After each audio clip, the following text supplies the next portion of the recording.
જીપીએસસીના chairman Dinesh દાસાનો એક આ વિશેષ ઇન્ટરવ્યૂ કરી રહ્યો છું. આ ઇન્ટરવ્યૂ તમે જ્યારે જોશો ત્યારે તેઓ જીપીએસસીના ચેરમેન નહીં હોય, રિટાયર્ડ થયા હશે. કારણ કે રિટાયર્ડ થવાના 2 દિવસ પહેલાં, એટલે કે 30મી જાન્યુઆરી 2022ના રોજ આ ઇન્ટરવ્યૂ કરી રહ્યો છું.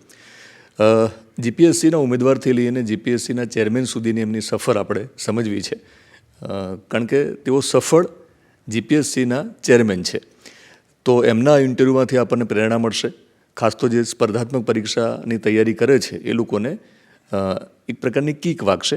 તો એક પ્રયત્ન કરીશ કે આપણે એ દિનેશ દાસાનો પરિચય મેળવીએ કે જે આપણે એમને નથી ઓળખતા. ચેરમેન તરીકે અમે તમને ઓળખીએ છીએ. જીપીએસસીના ચેરમેન દિનેશ દાસા આખું ગુજરાત ઓળખે છે. કારણ કે તમે જે રીતે કામ કર્યું છે 6 વર્ષમાં, સૌથી નાની ઉંમરના ચેરમેન, 41 વર્ષે તમે ચેરમેન બન્યા. દેશના પહેલા જાહેર સેવા આયોગના ચેરમેન હતા, જે નાની ઉંમરના હતા. રિટાયર્ડ ચેરમેન પણ જીપીએસસીના તમે સૌથી નાની ઉંમરના છો. પણ તમારો જે અનુભવ છે એ વધારે છે. 1991-92થી તમે જીપીએસસીના ઉમેદવાર તરીકે પરીક્ષા માટેની તૈયારી શરૂ કરી અને છેલ્લે તમે ચેરમેન બન્યા ત્યારે પરીક્ષા લીધી. તો 30 વર્ષનો અનુભવ અમારે સમજવો છે. શરૂઆતથી વાત કરવી છે. જ્યારે કોલેજ કાળમાં આપણે પાછા ફરીએ તો જીપીએસસીના ઉમેદવાર તમે કઈ રીતે બન્યા, એ પહેલાંનો સમયગાળો અને ઉમેદવાર જીપીએસસીના પ્રેમમાં પડ્યા છો, એ પરીક્ષાના એક દુનિયામાં પ્રવેશ કર્યો હશે, એના વિશે વાત કરશો.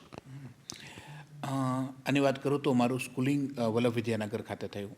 વલ્લભ વિદ્યાનગરની આરપીટીપી સ્કૂલમાં હું ભણ્યો અને 12th પાસ થયા પછી શું કરવું, તો એ સમયે એન્જિનિયરિંગ, મેડિકલ અને એગ્રીકલ્ચર, આ મુખ્યત્વે 3 વિદ્યાશાખાઓ હતી. એમાં નવસારી ખાતે રાજ્યની એક અને એક માત્ર નવી ફોરેસ્ટ્રી કોલેજ શરૂ થઈ હતી. અને બધાનું કહેવું એવું કે જ્યારે નવી કોલેજ શરૂ થઈ હોય ત્યારે એમાં સ્કોપ વધારે હોય. અને એ કોલેજને 3 બેચ પૂરા થયા હતા. ચોથો બેચ એટલે કે મારો ચોથો બેચ, એટલે હજુ એક પણ ગ્રેજ્યુએશનનો બેચ બહાર નહોતો પડ્યો. એવા વખતે મેં નવસારીની એસપી કોલેજ ઓફ ફોરેસ્ટ્રી અને હોર્ટિકલ્ચરની અંદર એડમિશન લીધું. કોલેજમાં ગયા પછીના 1 વર્ષની અંદર ખબર પડી કે ફોરેસ્ટ્રી ગ્રેજ્યુએટ્સ માટે જે સરકારમાં જે તક જે હોવી જોઈએ એ તક છે નહીં. હા, ફોરેસ્ટ્રીમાં હું ગયો તો રેન્જ ફોરેસ્ટ ઓફિસર અથવા આસિસ્ટન્ટ કન્ઝર્વેટર ઓફ ફોરેસ્ટ બનવા માટે. છેલ્લી ગુજરાતમાં રેન્જ ફોરેસ્ટ ઓફિસર અને આસિસ્ટન્ટ કન્ઝર્વેટર ઓફ ફોરેસ્ટની ભરતી 1983માં આવી હતી. ત્યારબાદ 2010માં આવી. 2010ની જે જાહેરાત આવી હતી એ 2016 કે 17માં પૂરી થઈ. અને સૌથી વધારે મને આનંદ એ થાય છે કે 2020ની અંદર રેન્જ ફોરેસ્ટ ઓફિસર, જે રેન્જ ફોરેસ્ટ ઓફિસર બનવા માટે મેં ફોરેસ્ટ્રી કોલેજમાં એડમિશન લીધું હતું, એ રેન્જ ફોરેસ્ટ ઓફિસરની 2020માં જાહેરાત જીપીએસસીમાં મારા કાર્યકાળમાં પ્રસિદ્ધ થઈ. એની પરીક્ષા મારા કાર્યકાળમાં થઈ અને ગયા મહિને એમના ઇન્ટરવ્યૂઝ કરીને સરકારને 51 રેન્જ ફોરેસ્ટ ઓફિસર આપ્યા. એટલે રેન્જ ફોરેસ્ટ ઓફિસર બનવાનું સપનું અધૂરું રહ્યું, પણ રેન્જ ફોરેસ્ટ ઓફિસરની ભરતી કરવાનું સપનું, ભરતું સપનું તો ન કહેવાય પણ એક નિમિત્ત બન્યા. એટલે જ્યારે ખબર પડી કે ફોરેસ્ટ્રી ગ્રેજ્યુએટ્સ માટે એવી તક નથી, ત્યારથી વિવિધ સ્પર્ધાત્મક પરીક્ષાની તૈયારી કરી. એવું માનીને કે 3 વર્ષ પછી આપણે ગ્રેજ્યુએટ્સ થશું અને પછી જીપીએસસી, કારણ કે યુપીએસસી એ અઘરો વર્ડ ગણાતો ત્યારે, અને એટલે એના વિશેની બહુ સમજ પણ નહોતી. પણ એગ્રીકલ્ચર યુનિવર્સિટીમાં થોડુંક જીપીએસસી વિશેની જાણકારી હતી તો એ તૈયારી શરૂ કરી. અનફોર્ચ્યુનેટલી 96, 97, 98, 99 આટલા જે આપણા જે મહત્ત્વના જે તૈયારીના દિવસો હોય એ દિવસોમાં જીપીએસસી આવી જ નહીં, અથવા બીજી પણ એવી કોઈ રિક્રુટમેન્ટ ના આવી. અને પરિણામે એ જે સફર જે છે, જે આપ તમે મને પૂછવા માગો છો કે રોજ હોસ્ટેલમાં હું રહેતો, અને એરુ 4 રસ્તા કરીને નવસારીમાં એક જગ્યા છે જે હોસ્ટેલ અને એરુ 4 રસ્તા વચ્ચે 4 કિલોમીટરનું અંતર છે.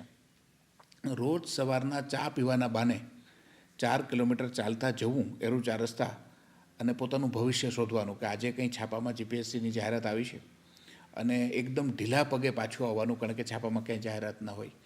પછી આખો દિવસ બેસવાનું અને સાંજે 7ના સમાચારની રાહ જોવાની કે સરકારે કદાચ આ છાપું છપાઈ ગયું હશે, પછી નિર્ણય લીધો હશે તો આજના સમાચારમાં, દૂરદર્શનના સમાચારમાં સમાચાર આવશે. સમાચાર પૂરા કરીએ, એમાં પણ જાહેરાત ના હોય. ફરીથી પાછી બીજે દિવસે સવારના એક નવી આશા સાથે કે ભાઈ આ સમાચાર વંચાઈ ગયા હશે, એ પછી કદાચ સરકારે નિર્ણય લીધો હશે તો બીજે દિવસે છાપામાં જવું. આવું દિનેશભાઈ 5 વર્ષ આ પ્રક્રિયા ચાલી. અને 5 વર્ષનો જે ભરતી માટેની જે જાહેરાત આવે એની રાહ જોવાનો જે તબક્કો છે અને એ દરમિયાન જે આપણા સ્વપ્નાઓ દિવસે દિવસે ચકચૂર થતા જણાતા હતા, સ્વપ્ન આપણાથી દૂર જતા દેખાતા હતા, એ આખી પરિસ્થિતિ મેં બહુ સારી રીતે અનુભવી છે. સપના ચકનાચૂર થતા હતા. પીજી હોસ્ટેલની બારીમાંથી સુગરીને જુઓ ત્યારે તમને શું પ્રેરણા મળતી? હા, એટલે મેં એક વખત મારી ફેસબુક પોસ્ટ લખી હતી કે હું જ્યારે વાંચતો હતો અને વાંચતા મારી જસ્ટ હોસ્ટેલની જે બારી હતી એની બારીની પાછળ સુગરી માળો બાંધતી અને એ પણ ક્યારેય થાકતી નહોતી. એ સતત આવ્યા કરે, ઘણી વખત એનો માળો પડી જાય તો ફરીથી પાછો નવો માળો બાંધે. અને એ જે મારી હોસ્ટેલની બહાર એ ઝાડની એક ડાળખી કદાચ મારા રૂમમાં પણ આવતી હતી, હોસ્ટેલના રૂમમાં પણ થોડીક આવતી હતી. મારે ઘણી વખત બારી બંધ કરું ત્યારે એને એ ડાળખીને પાછી ધકેલવી પડતી. પરંતુ આ સુગરીને જોઈને એવું થતું હતું કે આ થાકતી નથી, એમ આપણે પણ નિરાશ ન થવું. આજે ને કાલે પરીક્ષા આવશે અને મથ્યા રહેવું, એના માટે એ એક હતું. અને બસ આ રીતના હોસ્ટેલ પૂરી થઈ. શું ભૂલતો ન હોય તો આજે શહીદ દિવસ છે, જ્યારે આપણે ઇન્ટરવ્યૂ કરી રહ્યા છીએ. તો એક સમય એવો હતો કે તમે પણ ઇન્ડિયન આર્મીમાં જવા માગતા હતા, તમારું પણ એક સપનું હતું? હા, એટલે ઇવન જે ફોરેસ્ટ ઓફિસર બનવા માટેનો પણ મેં એટલે ફોરેસ્ટ્રી કોલેજમાં એડમિશન લીધું, મને આમ વર્દી એટલે કે જ્યાં યુનિફોર્મ હોય એનો એક મને નાનપણથી ક્રેઝ હતો કે મારે મતલબ હું યુનિફોર્મમાં હોવું જોઈએ. અને એના માટેના એક તો ફોરેસ્ટમાં તમારે યુનિફોર્મ પહેરવા મળે, પોલીસ ડિપાર્ટમેન્ટમાં પહેરવા મળે, અને ત્રીજું જ્યારે આ સ્પર્ધાત્મક પરીક્ષાની દુનિયામાં આવ્યો અને હું કોલેજના છેલ્લા સેમેસ્ટરમાં હતો, 8 સેમેસ્ટર હોતા હોય છે, એમાંથી છેલ્લા સેમેસ્ટરમાં હતો ત્યારે મેં યુપીએસસીની કમ્બાઇન્ડ ડિફેન્સ સર્વિસની પરીક્ષા પાસ કરી. આપના માધ્યમથી હું જણાવું છું કે કોઈ પણ આર્મી ઓફિસર બનવું હોય તો એના માટેના 2 ગેટવેઝ છે. એક 12મા પછી એનડીએ નેશનલ ડિફેન્સ એકેડેમી અને ગ્રેજ્યુએશન પછી સીડીએસ કમ્બાઇન્ડ ડિફેન્સ સર્વિસ. તો એ સીડીએસની પરીક્ષા હું જ્યારે કોલેજના છેલ્લા વર્ષમાં હતો, છેલ્લા સેમેસ્ટરમાં, જે મારે ગ્રેજ્યુએશન બાકી હતું, એવા વખતે મેં એ પાસ કરી. અને પછી મારું એનો ઇન્ટરેસ્ટ થયું. મેં ટોટલ 5 સીડીએસની પરીક્ષાઓ પાસ કરી અને એના એસએસબી 5-5 દિવસના હોય છે. અને હું એ એસએસબી માટે પણ ગયો, પણ અનફોર્ચ્યુનેટલી જે આર્મી ઓફિસર બનવા માટેની જે એમની જે રિક્વાયરમેન્ટ હશે અથવા એમની જે ડિમાન્ડ હશે એ કદાચ મારામાં ફૂલફિલ નહીં થતી હોય, અથવા હું કોઈ બીજા કામ માટે મારું નિર્માણ થયું હશે, એટલે હું એ ન થઈ શક્યો. પણ આપની વાત બિલકુલ સાચી છે કે આર્મી ઓફિસર બનવું એ પણ મારું એક સ્વપ્ન હતું ને એના માટેના મેં બધા જ પ્રમાણિક પ્રયત્ન કર્યા હતા. તમારી સાથે જે તૈયારી કરતા હતા એમાંના ઉમેદવારો જ્યારે આર્મીમાં સિલેક્ટ થાય છે અને કારગિલ યુદ્ધમાં શહીદ પણ થાય છે, તમારા નસીબમાં કંઈક જુદું હતું. ભગવાને તમારા માટે કશુંક બીજી સરહદ તમારે સાચવવાની હતી, એવી ભગવાનની ઈચ્છા હશે. કારણ કે ચેરમેન તરીકે તમારે સરહદો સાચવવાની હોય છે કે કોઈ ઘૂસણખોરી ના કરે અને પેપર લીક ના કરાવે. તો તમે જીપીએસસીના ચેરમેન તરીકે સફળ રહ્યા છો. પણ હવે ફરી પાછા આપણે એ જ વાતને આગળ વધારીએ કે તમે સૈનિક તો નથી બની શકતા, પણ સ્પર્ધાત્મક પરીક્ષા ના આખો જે માહોલ છે એ તમારી દુનિયામાં રહ્યો જ. તમે ચેરમેન ન બન્યા એ પહેલાં પણ. તો એ પછી આપણે તમારી વાતને આગળ વધારીએ કે પછી કારકિર્દી કઈ રીતે આગળ વધી? હા, એટલે મીનવેલ હું વિવિધ સ્પર્ધાત્મક પરીક્ષાની તૈયારી કરતો હતો. એમાં 97-98માં એટલે મારું લાઈફ ઇન્સ્યોરન્સ કોર્પોરેશનમાં ઓફિસર તરીકે સિલેક્ટ થયું. અને એમાં મેં 17.5 વર્ષ સુધી પ્રોફેશનલી હું લાઈફ ઇન્સ્યોરન્સ કોર્પોરેશનનો ઓફિસર તરીકે રહ્યો. મીનવાઇલ હું પબ્લિક લાઈફમાં ગયો અને પબ્લિક લાઈફમાં જવાના કારણે જે મને કંઈક ને કંઈક કામ કરવાની તક મળતી રહી. હું દક્ષિણ ગુજરાત યુનિવર્સિટીમાં 3 ટર્મ સરકાર નિયુક્ત સિન્ડિકેટ સભ્ય રહ્યો. 2010માં હું ગુજરાત ટુરિઝમનો ડાયરેક્ટર બન્યો. એટલે જ્યારે ખુશ્બુ ગુજરાત કેમ્પેન વગેરે બાકી બધું થયું તો એ દરમિયાન હું ગુજરાત ટુરિઝમમાં હતો. અને ગુજરાત ટુરિઝમમાં 6 વર્ષ કામ કર્યા પછી મારી એપ્રિલ 2015માં જીપીએસસીના મેમ્બર તરીકે નિમણૂક થઈ અને 9 વર્ષ અને 9 મહિના બાદ હું 1 ફેબ્રુઆરી 2016ના રોજ જીપીએસસીનો ચેરમેન બન્યો. એટલે આ આખી મારા મતલબ કોલેજ કાળ પૂરા થયા પછીના જે બાકીના જે 19 વર્ષ છે એ 19 તો ન કહેવાય પણ 98માં મારું ભણવાનું પૂરું થયું અને આ 2022 એટલે લગભગ આ 23-24 વર્ષ છે એ કંઈક આ રીતના ગયા. ઇન્ડિયન આર્મીમાં તમે નહીં જઈ શકી, આમાં એક અંગ્રેજી પણ મને લાગે એક અવરોધરૂપ તમારા માટે સાબિત થઈ, એ લેંગ્વેજ.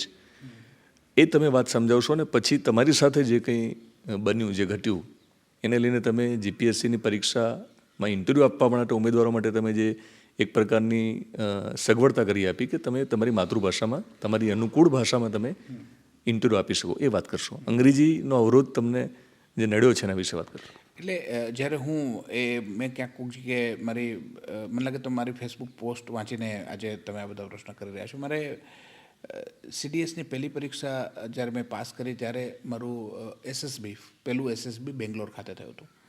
અને ત્યાં એક ગ્રુપ ડિસ્કશન હોય છે અને એ ગ્રુપ ડિસ્કશનની અંદર 8 કે 10 કેડેટ ગ્રુપ ડિસ્કશન કરતા હોય છે.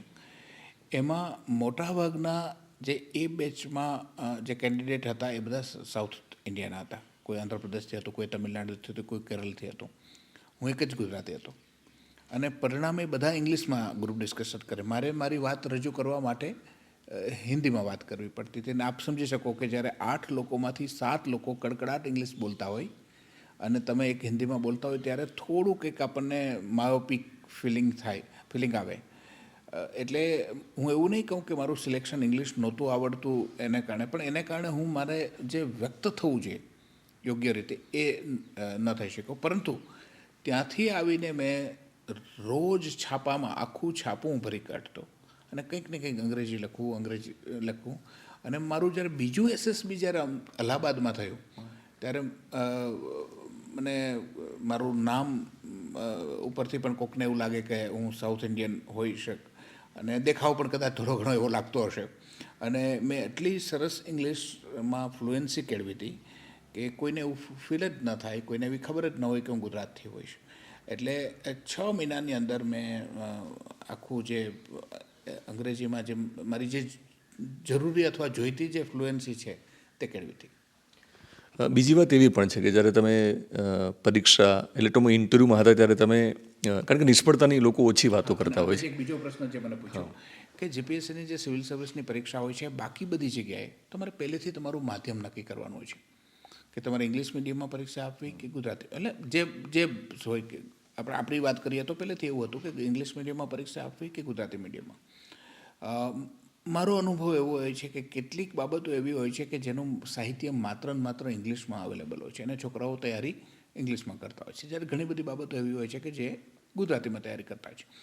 મને એમ થાય છે કે જ્યારે જીપીએસસીમાં એક વ્યક્તિ એક પ્રશ્ન જુએ છે, જો તમારા પ્રશ્નો અલગ અલગ લોકો જોતા હોય તો તમારે અલગ અલગ પેપર બનાવવા પડે. પણ જ્યારે એક વ્યક્તિ એ પછી ઇંગ્લિશમાં લખાયેલો હોય કે ગુજરાતીમાં લખાયેલો હોય, એક વ્યક્તિ જ્યારે એક પ્રશ્ન જોતો હોય ત્યારે મને એમ થયું કે શા માટે આપણે લેંગ્વેજ ઓટોનોમી ના આપીએ.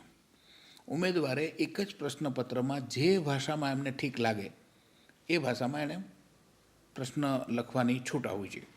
અને એ બહુ અને ગુજરાત પબ્લિક સર્વિસ કમિશન કદાચ દેશમાં પહેલું એવું પબ્લિક સર્વિસ કમિશન છે કે એક જ પેપરમાં એક કરતાં વધારે ભાષામાં જવાબ લખવાની છૂટ આપે છે.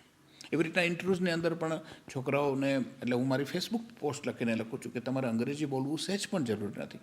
ઇન્ટરવ્યૂની પેનલના લોકો કદાચ હિન્દી ભાષી, એટલે કદાચ એવું બને કે એ કન્ફ્લિક્ટ ઓફ ઇન્ટરેસ્ટને ટાળવા માટે મેં બહારથી પણ એક્સપર્ટને બોલાવતા હોય છે, પણ તો એ ગુજરાતી બહુ સારી રીતે સમજતા હોય છે. એટલે તમને પ્રશ્ન હિન્દી કે ઇંગ્લિશમાં પૂછશે પણ તમારે જવાબ ગુજરાતીમાં આપવાનો છે. અને એમ કરતાં કરતાં 5 બેચ સિવિલ સર્વિસના છે એ બહાર નીકળ્યા છે. જીપીએસસીની પરીક્ષા આપવાની તૈયારી કરવી, પરીક્ષા ન લેવાય, સપનું અધૂરું રહે, પણ તમે જીપીએસસીના ચેરમેન બની ગયા જે તમારે પરીક્ષા લેવાની હતી.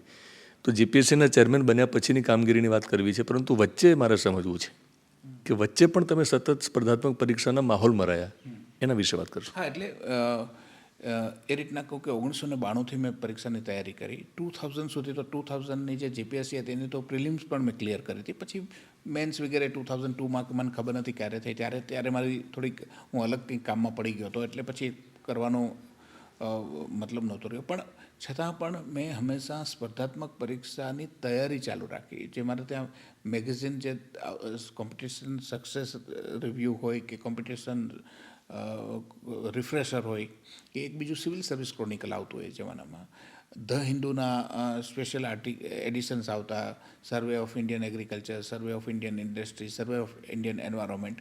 તો આવું બધું મેં 2000થી 2015 સુધી આ 15 વર્ષ દરમિયાન પણ આ મેં અભ્યાસ ચાલુ જ રાખ્યો as if that I am a candidate of any competitive exam.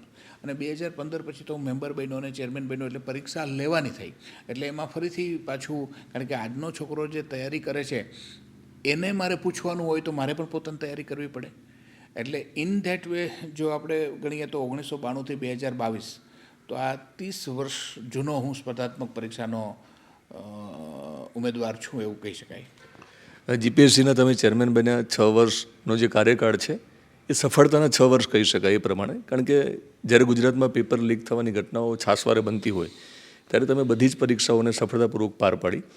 તો 6 વર્ષમાં તમારી જે કામગીરી છે એનાથી અમે વાકેફ તો છીએ, પરંતુ હજુ પણ તમારા માટે અમારે સમજવું છે કે મને એવું લાગે છે કે જ્યારે તમે જીપીએસસીની પરીક્ષા આપવા માટેની તૈયારી કરતા હતા તો પરીક્ષા જ ના લેવામાં આવી, સપનું અધૂરું રહ્યું. ત્યાંથી મને લાગે છે કે વાર્ષિક આયોજન કેલેન્ડરનો વિચાર આવ્યો હશે. તો જે તમે 6 વર્ષમાં 12 જે પગલાઓ લીધા છે એના વિશે ટૂંકમાં વાત કરશો.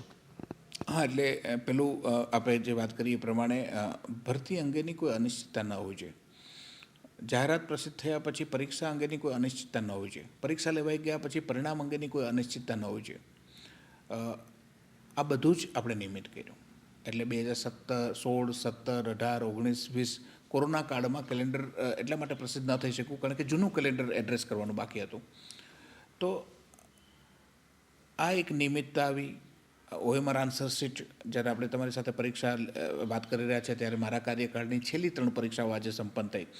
તો એ પરીક્ષા પૂર્ણ થયાના 1 કલાકની અંદર એની OMR વેબસાઇટ પર અપલોડ થઈ ગઈ. આપણું ઇન્ટરવ્યૂ મોડેલ જે છે એ બિલકુલ કયો ઉમેદવાર કયા બોર્ડમાં જશે, કયા એક્સપર્ટ કયા બોર્ડમાં જશે, કયો ઉમેદવાર કયા નામથી જશે, એ બધું જ છેલ્લી ઘડીએ ડ્રો સિસ્ટમથી નક્કી થાય છે. આપણું ઇન્ટરવ્યૂ મોડેલ યુનિક છે.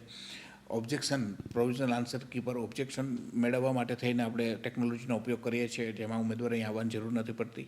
પ્રિલિમ પરીક્ષા પાસ થયા પછી ઇન્ટરવ્યૂ માટે કે મુખ્ય લેખિત પરીક્ષા માટે જે એને ડોક્યુમેન્ટ્સ આપવા માટે જે પહેલાં એમને ફિઝિકલી જીપીએસસીની ઓફિસ પર આવવું પડતું હતું, એને બદલે આપણે ઇન્ટિગ્રેટેડ એપ્લિકેશન સ્ક્રુટિની સિસ્ટમ નામનું સોફ્ટવેર બનાવ્યું, જેમાં ઉમેદવાર ઘર બેઠા પોતાના ડોક્યુમેન્ટ અપલોડ કરી શકે છે. આપને જાણીને આનંદ થશે કે અમારે લોકડાઉનની અંદર અમારા સ્ટાફે બધાએ ઘરે બેસીને કામ કર્યું. જે અમારે એપ્લિકેશન સ્ક્રુટિનનું કામ છે, અમારું મુખ્ય કામ છે, એ સ્ટાફે વર્ક ફ્રોમ હોમ, એટલે વર્ક ફ્રોમ હોમને જો આ ટેકનોલોજીની મદદથી કઈ રીતના પ્રમોટ કરી શકાય એનું બેસ્ટ એક્ઝામ્પલ જીપીએસસીએ આ લોકડાઉન દરમિયાન પૂરું કર્યું. વર્ચ્યુઅલ આસિસ્ટન્ટ છે. આ સિવાય પણ ઘણા બધા અમારા ઇન્ટરવ્યૂના માર્ક્સ જે છે એ ઓનલાઈન, એટલે કે ઓન સ્ક્રીન માર્કિંગ સિસ્ટમ છે કે જેથી કરીને એક દહેશત ઉમેદવારોમાં હોય છે કે દિવસના અંતે ઇન્ટરવ્યૂ પેનલ જેને સિલેક્ટ કરવું હશે એમના માર્ક્સ આઘા પાછા કરતા હશે, તેવી કોઈ ગુંજાઈશ ન રહી. ઉમેદવાર જેવો ઇન્ટરવ્યૂ બોર્ડ છોડે એટલે તરત જ એના માર્ક્સ મૂકી દેવાય છે. નવો કેન્ડિડેટ ત્યારે જ લઈ શકે જ્યારે અગાઉના કેન્ડિડેટના માર્ક્સ લોક કરી દીધા હોય. એટલે આ આખી એક પ્રક્રિયા રહી અને એના પ્રક્રિયાના કારણે આજે આપણે આ રીતના વાત કરી રહ્યા છીએ. બિલકુલ, ખૂબ સફળતાપૂર્વક તમે તમારો કાર્યકાળ પૂરો કર્યો છે. પણ માર્ગદર્શક તો તમે કાયમી રહેશો મને એવું લાગે છે, કારણ કે તમારો જે નાતો છે સ્પર્ધાત્મક પરીક્ષા આપનાર યુવક યુવતીઓ સાથેનો, તો તમે હજુ પણ એ લોકોને કઈ ટિપ્સ આપશો? કારણ કે તમારી પાસે બહોળો અનુભવ છે. તો સ્પર્ધાત્મક પરીક્ષા આપનાર લોકોએ શું કરવું જોઈએ ને શું ન કરવું જોઈએ? એટલે સ્પર્ધાત્મક પરીક્ષાની તૈયારી કરનારા લોકોએ માત્ર ને માત્ર બુકીસ ન રહેતા. જીપીએસસીની હવે પછીની જે પરીક્ષાઓ છે એ પરીક્ષાની અંદર we are moving from asking factual question to analytical question. અને જ્યારે એનાલિટિકલ ક્વેશ્ચન્સ જ્યારે તૈયારી કરતા હોય ત્યારે ઉમેદવારોએ આઉટ ઓફ બોક્સ વિચારવાનું પણ રાખવું જોઈએ. ઉદાહરણ તરીકે હમણાં જ એક આસિસ્ટન્ટ એન્જિનિયર ઇલેક્ટ્રિકલના ઇન્ટરવ્યૂઝ 2 દિવસ પહેલાં મેં લીધા. એમાં કેટલાક ઉમેદવારો રાજ્યની જે UGVCL કે PGVCL કે DGVCL જે આ બધી ઇલેક્ટ્રિક કંપની છે એમાં કામ કરતા હતા. એમને મેં એક પ્રશ્ન પૂછ્યો કે which scheme of your department proved a game changer in Gujarat's life by bringing socio-economic changes as well as it protected the environment.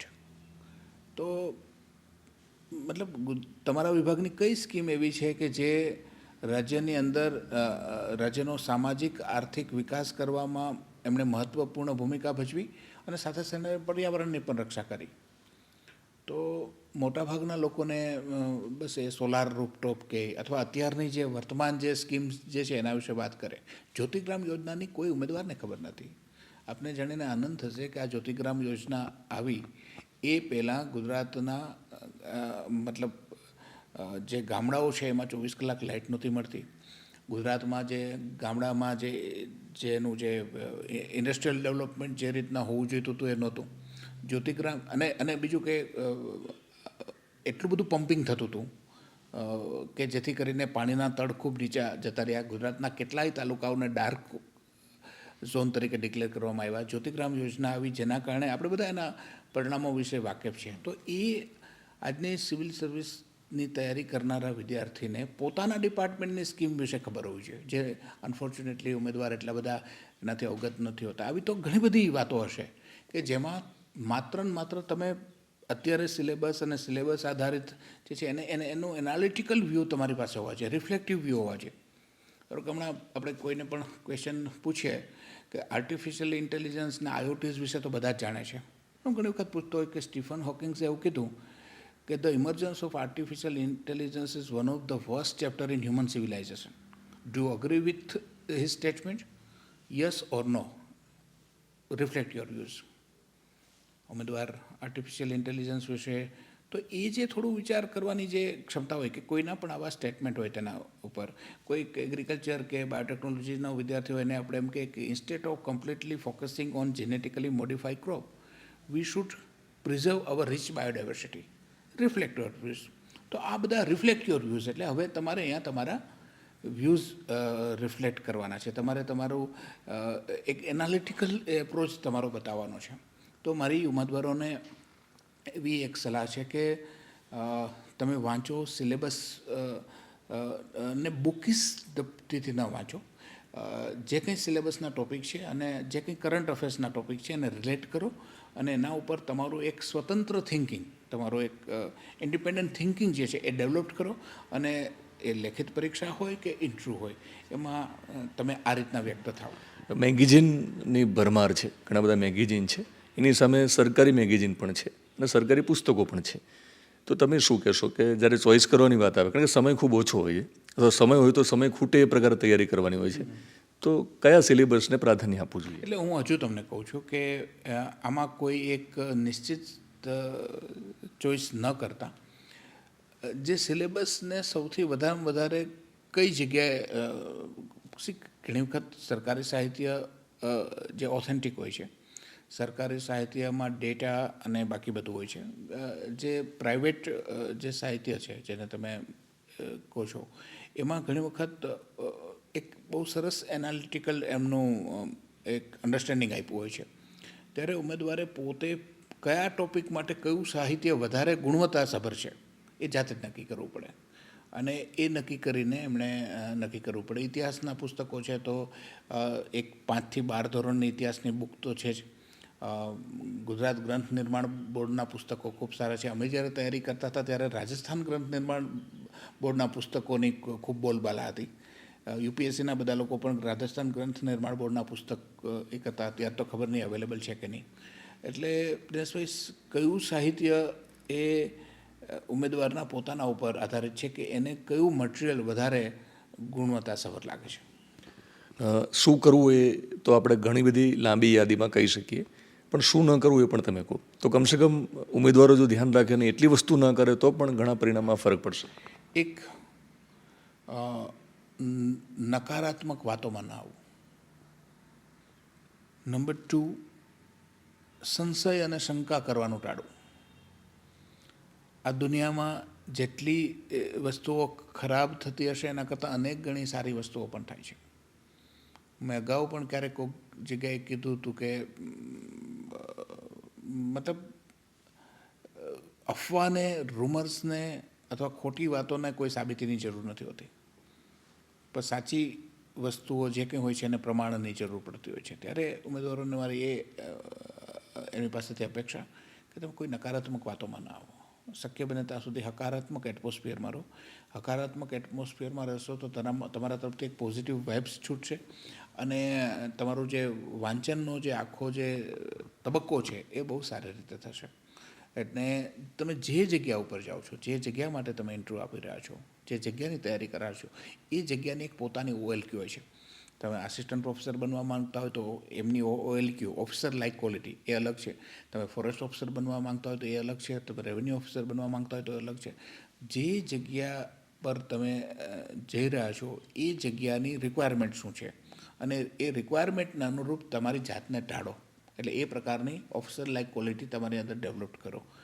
તો મને એમ લાગે છે કે આ ડૂઝ એન્ડ ડોન્ટ્સમાં હું આટલું કહી શકીશ. બાકી તો એ યાદી પણ ડોન્ટ્સની યાદી પણ વધારે પડતી હોય છે. સોશિયલ મીડિયા ઉપર માત્ર ને માત્ર કોમેન્ટ કરવી, મને ઘણી વખત દુઃખ થાય કે હું કંઈક વાત પોઝિટિવ કરતો હોઉં તો એની અંદર આ રિઝલ્ટ ક્યારે આવશે, આની આન્સર કી ક્યારે. અરે ભાઈ, તમે જે ટ્વીટ જે છે એ કયા સંદર્ભની છે, તમારે લખવું હોય તો તમે એક સ્પેશિયલ ટ્વીટ કરો. બિલકુલ. તમારે આ ફેસબુક પોસ્ટ છે કે આ ટ્વીટ છે એની કોમેન્ટ બોક્સ છે, એ કોમેન્ટ બોક્સમાં એને રિલેવન્ટ વાતો હોય તો એ વધારે સારું લાગે. ગમે તે તમે વાત કરો, પણ એની અંદર ઉમેદવાર તો પોતાની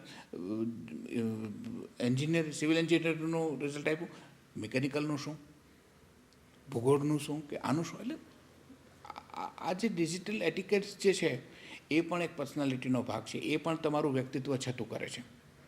એટલે આ બધું એટલે હું એને એમ કહું છું કે ડિજિટલ અવિવેક ન કરવો. આપણે જ્યારે શું કરવું એના કરતાં ન શું કરવું એની વાત કરું તો ડિજિટલ અવિવેક કે અતિરેક ના કરવો, આવી બધી માટે.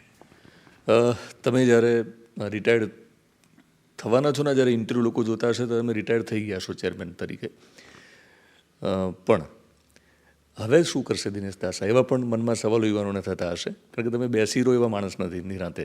શું કરશો? એટલે હવે આ પ્રશ્નો મારા સિલેબસની બહારનો પ્રશ્ન છે. મને ઘણા બધા લોકોએ છેલ્લા અઠવાડિયામાં આ પ્રશ્ન પૂછ્યો. એટલે આમ સામાન્ય રીતે હું પ્રશ્ન પૂછતો હતો અત્યાર સુધી, પણ હવે મારે ઉત્તર આપવાનો આવે છે ત્યારે હું એમ કહું છું કે ભવિષ્યના સિલેબસમાં શું આપણા માટે લખેલું છે આપણને કશી ખબર નથી. જે કંઈ હું જીપીએસસીનો ચેરમેન બન્યો કે જીપીએસસીમાં આવ્યો એ પણ નિર્ધારિત નહોતું, એ પણ એક આકસ્મિક રીતે આવવાનું થયું. એવી રીતના હવે પછીનું પણ જે કંઈ કામ હશે એ આવા જ પ્રકારે આકસ્મિક હશે. જીપીએસસીના ચેરમેન તરીકે તમે અનેક પરીક્ષાઓ લીધી અને તમે સફળ પણ રહ્યા, કારણ કે આંકડાઓ આપણી સામે છે. તમે પણ એક પરીક્ષા જીવનમાં આપી, કોરોના તમને થયો હતો, તો પરિણામ જે તમને મળ્યું છે સર્ટિફિકેટ, કોરોનામાંથી તમે પાસ થયા છો, એના વિશે વાત કરશો કે શું શીખ્યા એ પરીક્ષામાંથી? હા, એટલે એ કોરોના અત્યારે તો સારું છે કે કોરોના થાય છે તો it is just like A common flu. પણ મને જ્યારે થયો હતો ત્યારે બિહામણો કોરોના થયો હતો અને એનો જે વાયરલ લોડ છે તે પણ પ્રમાણમાં વધારે હતો. 11 દિવસ સુધી તાવ રહ્યો હતો. ને કોરોનાએ એટલું શીખવાડ્યું કે કોરોનાએ મારું રિટાયરમેન્ટ બહુ આસાન બનાવી દીધું. હું બહુ ફ્રેન્કલી વાત કરું તો ઘણી વખત એવું થાય કે તમે 6 વર્ષ એક ઓફિસમાં એક કામ કર્યું હોય ત્યારે તમને એક પ્રકારનું એટેચમેન્ટ થાય એમના સાથે. અને આ મારી 31 જાન્યુઆરીએ મારી આ જવાબદારી છૂટશે પછી 1 ફેબ્રુઆરીએ હું શું કરીશ, આવો કદાચ મનની અંદર પ્રશ્ન આવે અને એ પ્રશ્ન આપણને ડરાવી પણ જાય એવું પણ બને. પરંતુ કોરોનાના 15 દિવસ જે એ પીરિયડ દરમિયાન સંપૂર્ણ પોતાની જાત સાથે આપણે જાત સાથે રહેતા જ નથી. આપણે બાકી બધી જગ્યાએ જ ફાંફા મારતા હોય છે, પણ જાત સાથે રહેવાનું ક્યારેય માણસને સમય નથી મળતો. કોરોનાએ મને અને મારા જેને કોરોના થયો છે, હું ઈચ્છું કે ન થયો હોય, પણ જેને કોરોના થયો છે એ બધા લોકોને કોરોનાએ પોતાની જાત સાથે રહેવા માટેનો તક આપી. અને જાત સાથે સંવાદ કરતાં એવું ધ્યાનમાં આવે કે આ દોડ છે, એ દોડ એટલે કંઈક સતત કામમાં રહેવું, તમને કંઈક પોઝિશન મળે, તમારા હાથમાં કંઈક પાવર હોય, આ બધું મિથ્યા ખ્યાલ છે. આ કશું જ કામ નથી આવતું. એટલે એનો મતલબ સ્મશાન વૈરાગ આવી જાય એવી પણ ઘટના થાય. સ્મશાન વૈરાગ લાવવાની હું વાત નથી કરતો, પરંતુ મને એમ થાય છે કે તમારી પાસે કશું આવું ચોકઠાવાળું કામ ન હોય તો પણ તમારે સતત તમારી જાત સાથે રહીને કંઈક ને કંઈક કામ કરતું રહેવું. જાતને પ્રેમ કરવાની વાત છે. એટલે જાતને પ્રેમ કરવાવાળી વાત છે. તમે મતલબ દુનિયામાં ઘણું બધું સંગીત, સાહિત્ય, આ જીપીએસસીના 6 વર્ષના કાર્યકાળ દરમિયાન કેટલી એવી બાબતો છે કે તમે સોશિયોલોજીના ઇન્ટરવ્યૂ લેતા હોય ત્યારે ઘુરીએ કે MN શ્રીવાસ્તવ કે IP દેસાઈ કે એ બધા લોકોએ કેટલું કામ કરી ગયું મને એમ લાગે છે કેટલું વાંચવાનું છે. ઇતિહાસના જ્યારે ઇન્ટરવ્યૂઝ લેતા હોય ને ઇતિહાસના એક્સપર્ટ જ્યારે ઇતિહાસ વિશે પ્રશ્ન પૂછતા હોય ત્યારે એમ થાય છે કે હજુ આમાંથી તો આપણે કેટલું બધું સમજવાનું બાકી છે.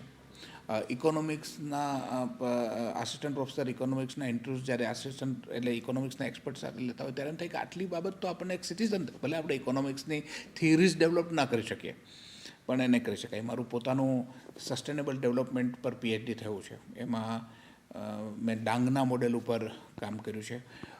આ સસ્ટેનેબલ ડેવલપમેન્ટ એટલે એવો વિકાસ કે જેમાં અત્યારની પેઢી તો પોતાની જે જરૂરિયાત છે તે સંતોષે, પણ નવી પેઢીને પોતાની જરૂરિયાતો નેચરલ રિસોર્સિસના સંદર્ભમાં એમને સ્ટ્રગલ ન કરવી પડે એવો જે ટકાઉ વિકાસ જે છે એની વાત કરે છે. તો મને એમ લાગે છે કે એના ઉપર પણ હજુ ઘણું બધું એ ફિલ્ડને પણ આગળ એ કરી શકાય. એટલે કોરોનાએ આવું બધું શીખવું કે no need to run behind chair, just stay with yourself. આમ તો તમારી સફળતા પાછળના કારણોમાં મોટાભાગે લોકોને ખબર પડી છે કે તમે જે પગલાઓ લીધા, ખાસ કરીને 12 પગલાઓ, પણ એક સવાલ હું કરી પણ લઉં કે લોકોના મનમાં ચાલતો હશે, એ જ ગુજરાત છે, એ જ મેન પાવર છે, એ જ સરકાર છે, તો તમારી પરીક્ષાઓ થાય ને પેપર લીક ન થાય, તો આજે ચેલેન્જ તમારી સામે હશે. આજે તમારી ખુદની પરીક્ષા જ્યારે થાય ચેરમેન તરીકે, તો આ પરીક્ષા તમે પાસ કઈ રીતે કરી શકાય એ થોડું ટેકનિકલી પણ સમજવું છે, એક રહસ્ય પણ અમારે સમજવું છે, અને નવા ચેરમેનને કદાચ કામ પણ આવશે ટિપ્સ. હા, એટલે હું હજુ તમને કહું કે જ્યાં સુધી પરીક્ષાની વાત છે ત્યાં સુધી હું ફરીથી કહું છું કે એસઓપી બધાની સરખી હોય છે. એટલે એમાં એ ટેકનિકાલિટી, એ રહસ્ય, એ ગુપ્તતા, એ બધું જ મતલબ બધા જ ભરતી બોર્ડનું સરખું હોય છે. એટલે એમાં મારે સહેજ પણ અમારું જુદું છે અને બીજાનું નબળું છે એવું મારું કહેવાનું સહેજ પણ, અને હું એવું કહીશ પણ નહીં, કારણ કે અમે we all work on the same platform. જ્યાં સુધી સ્ટાફની વાત કરીએ છીએ, મને હમણાં 29 તારીખે મેં 2015 પછી રિટાયર્ડ થયેલા જીપીએસસીના તમામ કર્મચારીને એક લંચ માટે બોલાવ્યા હતા. ત્યારે એ જ કર્મચારીઓ મને એમ કહેતા હતા કે મેં કહ્યું ના, આ તો બધું તમે કર્યું. તો કે સાહેબ અમે તો પહેલાં હતા એમ, પરંતુ તમે આવીને એક પેલો કર્યો. ત્યારે મને શેર થાય, મેં 2-3 જગ્યાએ કીધું કે 1 ફેબ્રુઆરી 2016ના દિવસે જ્યારે મેં ચાર્જ લીધો ત્યારે સરકાર તરફથી મને, સરકારના અધિકારી આવ્યા, એમણે 2 વાતો લઈને આવ્યા. એક તો બુકે કે સરકાર તરફથી મને અભિનંદન પાઠવે છે મારા ચેરમેન તરીકેની નિયુક્તિ બદલ અને ચાર્જ લેવા બદલ. અને બીજો પત્ર મને એણે આપ્યો કે સરકારે જીપીએસસી પાસેથી 13 recruitment function, deputy section officer, deputy મામલતદાર, સ્ટેટ ટેક્સ ઇન્સ્પેક્ટર, આવી જે વર્ગત્રની છે એ વિડ્રો કર્યા છે. અને એવા વખતે મેં જીપીએસસીના સ્ટાફને કોન્ફિડન્સમાં લઈ અને રાજ્યના ચીફ સેક્રેટરીને પત્ર લખ્યો કે અમને 10 મહિના આપો. જો 10 મહિનાની અંદર અમે આ નહીં કરી શકીએ તો અમે તમને પાછું આ રિક્રુટમેન્ટ આપી દઈશું, કારણ કે અમને ખબર છે કે અમારે ત્યાંથી રિઝલ્ટ નથી આવતું, એને કારણે સરકારના વહીવટને કેટલું માઠી અસર પહોંચે છે. સ્ટાફ મોટિવેટ થયો કે ભાઈ વાત સાચી છે, આપણે કાર્યક્ષમ નથી એટલે સરકાર આપણને કામ ના આપે તે ઠીક નથી. મેં એમ પણ કીધું કે આપણે એવું કંઈક કામ કરવું જોઈએ કે જેથી કરીને સરકાર આપણને જે આપણી પાસે રિક્રુટમેન્ટ ફંક્શન નથી એ પણ આપણને આપે. અને આજે 6 વર્ષના અંતે એ જે 13 રિક્રુટમેન્ટ ફંક્શન હતા એ તો અમારી પાસે રહ્યા, પરંતુ જે રિક્રુટમેન્ટ ફંક્શન અમારી પાસે નહોતા, ખાસ કરીને બોર્ડ નિગમના, સરકારે એ કામ પણ જીપીએસસીને આપ્યા. ઉદાહરણ તરીકે ગાંધીનગર મ્યુનિસિપલ કોર્પોરેશન, ઉદાહરણ તરીકે ગુજરાત પાણી પુરવઠા board, Gujarat mineral development corporation, Gujarat maritime board, Gujarat tourism, આવા અનેક જે રિક્રુટમેન્ટ ફંક્શન જે જીપીએસનું હતું એ સરકારે વિસ્તાર્યું. એટલે સ્ટાફ બસ આ રીતના રિચાર્જ થયો, મોટિવેટ થયો અને ટેકનોલોજીનો ઉપયોગ કર્યો અને બસ ઇનોવેટિવ સ્ટેપ્સ જેમ ધ્યાનમાં આવતા ગયા એમ લેતા ગયા અને પરિણામ આપની સામે છે. બિલકુલ સર, પરિણામ એવું છે કે જેમાં તમે પાસ થયા છો. ડિસ્ટિંક્શન શબ્દ વાપરીએ છીએ, પણ એનાથી જો વધારે એક શબ્દ મળે તો વાપરીશ, કારણ કે તમે ચેરમેન તરીકે ખૂબ સફળ રહ્યા છો, વ્યક્તિ તરીકે પણ તમે ખૂબ સારા છો. મજા આવી ઇન્ટરવ્યૂ કર્યો. ઇન્ટરવ્યૂ સિવાય પણ આપણે ખાસા 2-3 કલાક બેઠા. ઘણું બધું તમારી પાસેથી હું શીખીને વિદ્યાર્થી તરીકે અહીંયાથી જઈ રહ્યો છું. પણ મને ખ્યાલ છે કે તમને કવિ દલપતરામની કવિતા બહુ ગમે છે, એક કાવ્ય તમને બહુ ગમે છે, કરોડિયાવાળું. એના વિશે જતાં વાત કરશો, જે મને લાગે બધાને જીવનમાં કામ આવશે. હા, એટલે કરોડિયાની જે વાત છે કે ભાઈ ઉપર ચડે અને પછી ત્યાંથી એ નીચે આવતો હોય છે અને છતાં પણ એ ક્યારેય હારતો નથી હોતો. એ ફરીથી પાછો પ્રયત્ન કરે છે, ફરીથી જે ચડ્યો હોય એના કરતાં 2 સ્ટેપ ઉપર ચડે છે અને પાછી ત્યાંથી નીચે આવે છે. પણ એ ક્યારેય છેલ્લે એ પોતાની હાર નથી માનતો, એ એમના પ્રયત્ન નથી છોડતો અને એક દિવસ એમના મુકામ પર પહોંચે છે. એટલે મને એમ લાગે છે કે જીવન પણ કંઈક આવું જ છે. અને એવા વખતે એક વાત છે કે કોઈપણના જીવનમાં 4 તબક્કા આવશે. સૌપ્રથમ વ્યક્તિ જ્યારે નીકળે ત્યારે એનો ઉપહાસ થાય, પછી ઉપેક્ષા, ત્રીજો વિરોધ અને ચોથી સ્વીકૃતિ. 100 વ્યક્તિઓ કોઈ એક મિશન માટે નીકળ્યા હોય ત્યારે સમાજની ઉપહાસ કરે, એની ઠઠ્ઠામસ્કરી કરે. એટલે 70% લોકોને એમ થઈ જાય કે ભાઈ આપણને આ બધું કરવું નથી, એટલે 70 લોકો પાછા જતા રહે. 30 લોકો છે તો એ ઉપહાસને ધ્યાનમાં લીધા વગર આગળ વધે. 30 લોકોની ક્યાંક ને ક્યાંક ઉપેક્ષા થાય. એ ઉપેક્ષા થાય એટલે ઉપેક્ષાના તબક્કાને ફેસ નથી કરી શકતા. એટલે એમાંથી 30% લોકો, એટલે કે 30માંથી એટલે 30% જ લોકો રહે, એમાંથી 70% લોકો, એટલે કે લગભગ 21 લોકો પાછા જતા રહે, ખાલી 9 લોકો આગળ વધે. 9 લોકો ત્રીજા તબક્કામાં પહોંચે તો ત્યાં એનો વિરોધ થાય, એને કોઈકને કોઈક પ્રકારનું ઓપોઝિશન, કોઈકને કોઈક પ્રકારનું રેઝિસ્ટન્સ એને ફેસ કરવું પડે. એટલે આવું થાય એટલે પેલા 9 લોકો ગયા હોય તો બહુ થઈ ગયું, 2 તબક્કાઓ તો માંડ પાસ કર્યા, હવે આ ત્રીજો તબક્કો આપણાથી નહીં થાય, એમ કરીને એમાંથી 30%, એટલે 9માંથી બીજા 7 લોકો, 6 લોકો પાછા જતા રહે. 2-3 લોકો જે છે એનાથી પણ ડગતા નથી અને એ એક ચોથા તબક્કામાં પ્રવેશે. અને ચોથો તબક્કો હંમેશા સ્વીકૃતિનો, સફળતાનો તબક્કો હોય છે. એમ જ્યાં સુધી આ સ્પર્ધાત્મક પરીક્ષાને લાગે વળગે છે ત્યાં સુધી એમણે આ ઉમેદવારોએ પણ 4 તબક્કા, ઉપહાસ એટલે તમારી આજુબાજુના લોકો, તમારા સગાવાલા તમારી મસ્કરી કરશે, તમારી ઠેકડી ઉડાવશે. આગળ જશો તો ક્યાંક ઉપેક્ષા, કોઈકને તમે પોતાની જાતને કોઈકને કોઈક રીતે ઉપેક્ષિત સમજશો. ત્રીજો તબક્કો અહીંયા વિરોધ નથી થતો, પણ કોઈકને કોઈક પ્રકારની અડચણો આવે. તમે પરીક્ષા એક પાસ થાવ તો બીજી ન થાવ, કોઈકને કોઈક આવે. પણ આ બધામાંથી જો તમે મક્કમતાપૂર્વક આગળ વધશો તો ચોથો તબક્કો હંમેશા તમારી રાહ જોઈ રહ્યો હોય છે. તો સર, ફરી એકવાર તમને અભિનંદન કે તમે સફળતાપૂર્વક જીપીએસસીના ચેરમેન તરીકેના 6 વર્ષ તમે પૂરા કર્યા છો. જીવનના બાકીના જેટલા પણ દિવસો છે એમાં પણ તમે સફળતા મેળવો, કારણ કે તમારી સફળતામાં અનેક લોકોની સફળતા છુપાયેલી છે. તમારો ઇન્ટરવ્યૂ ખૂબ પ્રેરણાદાયી વ્યક્તિગત મારા માટે રહ્યો છે અને જે લોકો જોશે એમને પણ પ્રેરણા મળવાની છે. ફરી એકવાર તમને અભિનંદન આપું છું અને ભવિષ્ય માટે શુભકામના પાઠવું છું. તો આ હતા દિનેશ દાસા. તેમની આ વાતચીત ઉપરથી આપણને એવું લાગે છે કે નિષ્ફળતાના દાસ ના બનો અને સફળતાનો સરતાજ તમારા માથે આવે કે ના આવે, પરંતુ નિષ્ફળતાના દાસ ન બનીએ, એવી એક અગત્યની વાત એમના જીવનમાંથી, એમની આ વાતચીતમાંથી આપણને જાણવા મળી છે. આવા જ કોઈ એક વ્યક્તિત્વ સાથે ફરી મળીશ.